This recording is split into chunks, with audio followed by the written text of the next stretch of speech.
Hello guys, welcome to my blog. अनि आजको नाइटको यो ब्लग हेर्न सक्नुहुनेछ।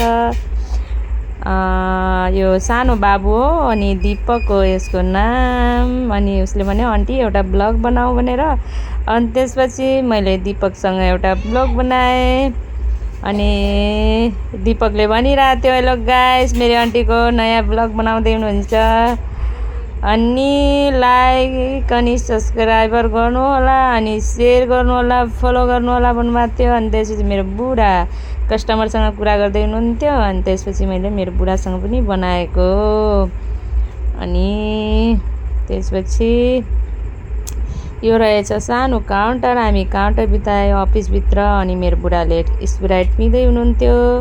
अनि पछि बुढाको त्यो स्प्राइट मैले समातेर पिन्छु भनेको त झुटो छ, नपे भन्नुभयो। अनि त्यसपछि मैले भने मेरो बुढाको त झुङ्गा मलाई धेरै मनपर्छ, यही झुङ्गा हेरेर म त मेरो बुढासँग पहिला आएको नि भनेर भन्दाखेरिमा आक्योलेस भने। अनि मेरो बुढा मेरो प्यारो छोरा, अनि यो पछि यो मेरो ठुलो छोरा, अनि यो मेरो छोरी, अनि यो मेरो ठुला छोरा, यो सानी छोरी। अनि त्यसपछि फेरिबाट बुढालाई छेड्दै बुढाले भन्दै हुनुहुन्थ्यो, जति ब्लग बनाए पनि तेरो केही पनि हुँदैन।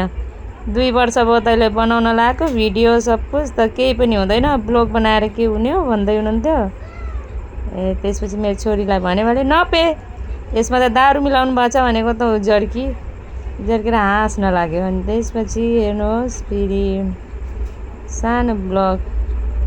अनि त्यसपछि छोरीले भन्यो थुक्दै थिएँ, मैले दारू पिलाउनु भयो ड्याडी भनेर। अनि त्यसपछि मैले बाहिरको लुक देखाएँ। अनि अहिले 9 बजेको लुक छ, कति राम्रो छ हेर्नुहोस्। अनि यो मेरो सानो होटल हो। अनि त्यसपछि कस्टमरहरू बाहिर बसिरहेको थिए, इन्जोय गरिरहेको थिए। अनि त्यसपछि मैले ब्लग बनाएँ।